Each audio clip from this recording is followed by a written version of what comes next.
Assalamualaikum warahmatullahi wabarakatuh. Pada kesempatan kali ini saya, Anissa, lalu ada Kak Elia dan Kak Ella akan menjelaskan tentang strategi menghadapi pemeriksaan pajak. Yang pertama, pengertian pemeriksaan pajak.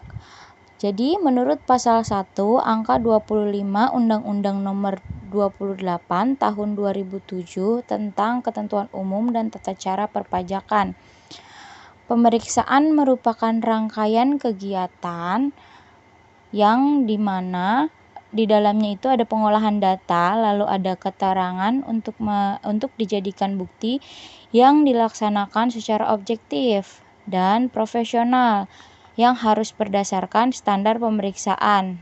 Tujuannya untuk menguji kepatuhan terhadap kewajiban perpajakan sesuai dengan Undang-Undang Perpajakan. Nah, biasanya yang dijadikan objek pemeriksaan itu SPT ya, yang sudah kita laporkan atau perusahaan sampaikan. Jadi, sangat penting bagi perusahaan atau wajib pajak untuk merapikan pembukuan agar lebih mudah nanti saat pemeriksaan. Selanjutnya ada kriteria pemeriksaan. Dari kriteria pemeriksaan ini terdiri atas pemeriksaan rutin dan pemeriksaan khusus. Kita rincikan satu-satu ya. Pemeriksaan rutin adalah pemeriksaan yang dilakukan terhadap wajib pajak sehubungan dengan pemenuhan hak atau pelaksanaan kewajiban perpajakannya atau karena diwajibkan oleh Undang-Undang Ketentuan Umum Perpajakan atau KUP. Lalu di sini ada pemeriksaan khusus. Pemeriksaan khusus adalah pemeriksaan yang dilakukan berdasarkan hasil analis risiko. Analis risiko ini kegiatan yang dilakukan untuk menilai tingkat ketidakpatuhan wajib pajak yang dapat menimbulkan kerugian pada penerimaan pajak. Selanjutnya, jenis pemeriksaan.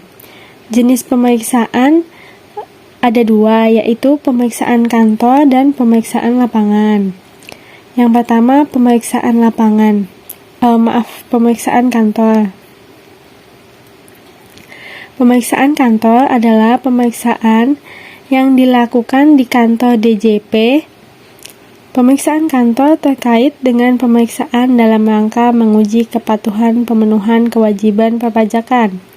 Jangka waktu pemeriksaan ini paling lama 3 bulan dan dapat diperpanjang menjadi 6 bulan yang dihitung sejak tanggal wajib pajak datang untuk memenuhi surat panggilan dalam rangka pemeriksaan kantor.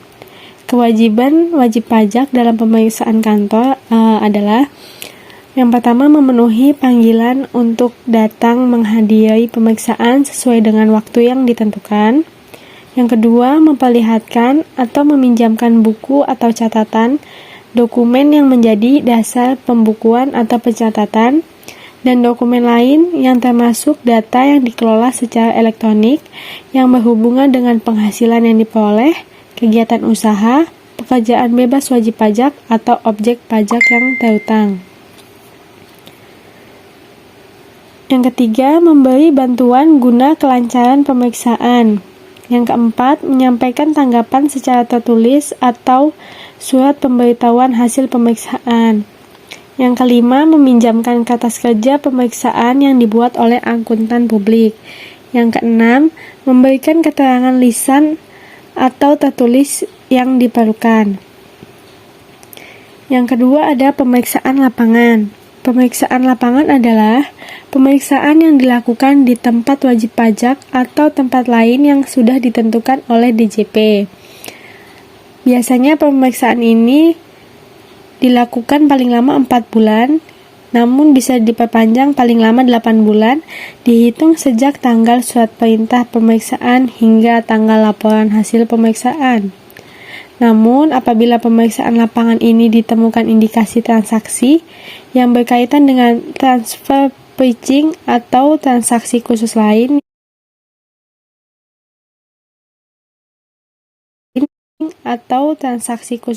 yang berindikasi adanya rekayasa transaksi yang memerlukan pengujian yang lebih mendalam serta memerlukan waktu yang lebih lama. Pemeriksaan lapangan dilakukan paling lama 2 tahun. Saat pemeriksaan lapangan, wajib pajak diharuskan untuk menunjukkan buku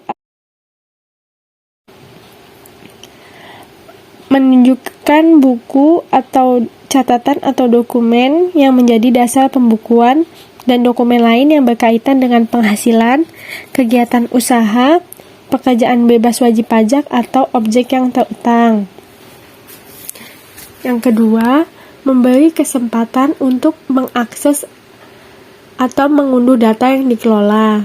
Yang ketiga, memberi kesempatan untuk memasuki dan memeriksa tempat atau ruang, barang bergerak atau tidak bergerak yang diduga atau patut diduga digunakan untuk menyimpan buku, catatan, atau dokumen yang menjadi dasar pembukuan. Yang keempat, menyampaikan tanggapan secara tertulis atau surat pemberitahuan hasil pemeriksaan. Yang kelima, memberikan keterangan lisan atau tertulis yang diperlukan. Yang keenam, memberi bantuan guna kelancaran pemeriksaan, yaitu berupa menyediakan tenaga atau peralatan. Apabila dalam mengakses data yang dikelola secara elektronik memerlukan peralatan atau keahlian khusus. Selanjutnya, memberi kesempatan kepada pemeriksa pajak untuk membuka barang bergerak atau tidak bergerak dan menyediakan ruangan khusus atau tempat untuk dilakukannya pemeriksaan lapangan dalam hal jumlah buku, catatan, dan dokumen sangat banyak sehingga sulit untuk dibawa ke kantor DJP. Yang keempat, ada ruang lingkup pemeriksaan. Ruang lingkup pemeriksaan ini terdiri atas semua jenis pajak, seperti PPh badan atau orang pribadi, PPN, PPh pemotong dan pemungutan, dan lain-lain. Baik untuk satu atau beberapa masa pajak, baik tahun-tahun lalu maupun tahun berjalan. Lalu ada pemeriksaan untuk menguji kepenuhan kewajiban perpajakan. Wajib pajak harus dilakukan dalam hal wajib pajak mengajukan permohonan pengembalian kelebihan pembayaran pajak. Saya Elia akan menjelaskan tentang kriteria pemeriksaan untuk pengujian kepatuhan perpajakan. Yang pertama, menyampaikan surat pemberitahuan yang menyatakan lebih bayar, termaksud yang telah diberikan pengembalian terlebih dahulu. Lalu yang kedua, untuk menyampaikan surat pemberitahuan yang menyatakan kerugian.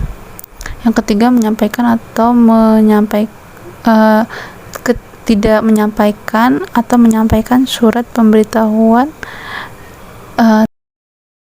waktu yang telah ditetapkan dalam surat teguran. Yang keempat, melakukan penggabungan, peleburan, pemekaran, likuidasi, pembubaran, atau akan meninggalkan Indonesia untuk selama-lamanya. Dan yang kelima, menyampaikan surat pemberitahuan yang memenuhi kriteria seleksi berdasarkan hasil analisis risiko, mengidentifikasi adanya kewajiban perpajakan wajib pajak yang tidak dipenuhi sesuai undang-undang perpajakan.